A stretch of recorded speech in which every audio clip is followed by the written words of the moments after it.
Neil from Energy Entertainment's here. We've just finished Sandstone Point Bonfire Night. We provided lots of entertainment for the night. We had 3 main stage shows, a solo, a duo and a trio, spread out throughout the night.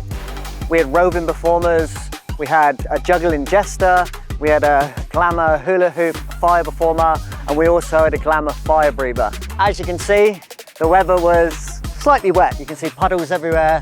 Amazingly, we pulled it off through all of the weather, all of the conditions. So if anybody asks, can we do fire shows in the rain? We certainly can, and we're happy to provide you with any entertainment for your event.